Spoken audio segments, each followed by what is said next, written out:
Le soleil se levait à peine sur les collines de Galilée, une lumière douce glissait sur les herbes sèches, dorant les pierres, réchauffant la poussière soulevée par des centaines de pas. Depuis des heures, une foule immense suivait un homme dont les paroles faisaient vibrer le cœur des simples comme le cœur des sages. Un homme dont les gestes portèrent la trace de quelque chose de plus grand que la chair. Cet homme, c'était Jésus. Depuis plusieurs jours déjà, il parcourait les villages, guérissant les malades, consolant les cœurs brisés, enseignant aux hommes que le royaume n'était pas loin, qu'il vivait en eux comme une graine dans le sol. Les foules grossissaient à chaque pas. Des mères portèrent leurs enfants malades, des vieillards s'appuyaient sur des bâtons, des pêcheurs laissaient leurs filets. Tous venaient pour entendre, pour voir, pour espérer. Ce matin-là, Jésus voulait offrir un moment de repos à ses disciples. Ils avaient tant marché, tant donné. Il leur dit « Venez, retirons-nous à l'écart, dans un lieu désert, et reposons-nous un peu. » Mais la foule, les ayant vus partir en barque, contourna le lac à pied. Quand ils arrivèrent de l'autre côté, les disciples espéraient un peu de silence. Mais au lieu du vide, ils trouvèrent des milliers de visages tournés vers eux. Des visages brûlés par le soleil, des regards pleins d'attente. Jésus, en les voyant, ne sentit pas la lassitude. Il ne vit pas la foule comme un fardeau, mais comme un troupeau sans berger. Alors, malgré la fatigue, il s'assit sur une pierre et commença à enseigner. Les heures passèrent. Le soleil monta haut dans le ciel, les ombres se raccourcirent. Personne ne bougeait. Ses paroles étaient comme une source dans un désert intérieur. Il parlait de la miséricorde, du pardon, du cœur qui s'ouvre à la lumière. Chaque mot tombait dans les âmes comme une pluie attendue. Mais le temps passait. Et bientôt, la faim se fit sentir. Les enfants se mirent à pleurer doucement. Des femmes cherchèrent dans leurs sacs quelques restes de galettes sèches. Les disciples, inquiets, s'approchèrent de Jésus. « Maître, dit Philippe, renvoie la foule. Qu'ils aillent dans les villages alentours acheter de quoi manger. » Jésus leva les yeux vers lui. Son regard était calme. Il dit simplement « Donnez-leur vous-mêmes à manger. » Les disciples se regardèrent, stupéfaits. André, le frère de Simon-Pierre, me parla d'une voix hésitante. « Il y a ici un jeune garçon. Il a 5 pains d'orge et 2 petits poissons. Mais qu'est-ce que cela pour tant de monde ?» Jésus sourit doucement. « Faites-les asseoir, dit-il. » Alors la foule s'installa dans l'herbe, par groupes, des centaines, puis des milliers. Le murmure des hommes et des femmes formait comme un vent léger sur la colline.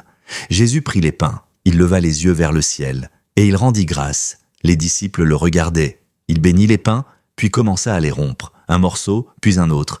Et à chaque fois qu'il rompait, le pain ne diminuait pas. Les paniers se remplissaient, encore et encore. Il fit de même avec les poissons. Les disciples, d'abord hésitants, commencèrent à distribuer. Et à mesure qu'ils donnaient, les paniers se remplissaient à nouveau. C'était comme si le manque disparaissait dès qu'on partageait. Bientôt, la plaine fut remplie de visages rayonnants. Les enfants riaient, les hommes mangeaient avec gratitude, les femmes levaient les yeux vers le ciel. Ce jour-là, plus de 5000 hommes furent nourris, sans compter les femmes et les enfants. Et quand tout le monde eut mangé à sa faim, Jésus dit « Ramassez les morceaux qui restent, afin que rien ne soit perdu. » Les disciples rassemblèrent les restes, 12 paniers pleins. 12 paniers, comme les 12 disciples, comme les 12 tribus d'Israël. Un signe. La bénédiction ne se perd pas, elle déborde. Mais ce miracle n'était pas seulement celui du pain, c'était celui du cœur. Car ce jour-là, la foule comprit que le véritable pain, ce n'était pas celui qu'on mange.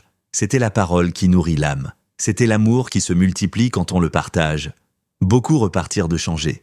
Pas seulement rassasiés, mais éveillés. Un vieil homme dit à son fils « J'ai compris aujourd'hui que Dieu ne donne pas seulement de quoi vivre, mais qu'il apprend à partager. » Une mère, serrant son enfant dans ses bras, murmura « Ce pain avait le goût de la paix. » Et le jeune garçon, celui qui avait offert ses 5 pains et 2 poissons, resta silencieux. Mais dans son cœur, il savait qu'il avait été le point de départ du miracle. Ce qu'il avait donné semblait peu, mais entre les mains de Jésus, c'était devenu surabondance. Le soir tomba sur la colline. Le vent se leva, frais et doux. Jésus resta seul un moment, regardant les foules s'éloigner dans la lumière dorée.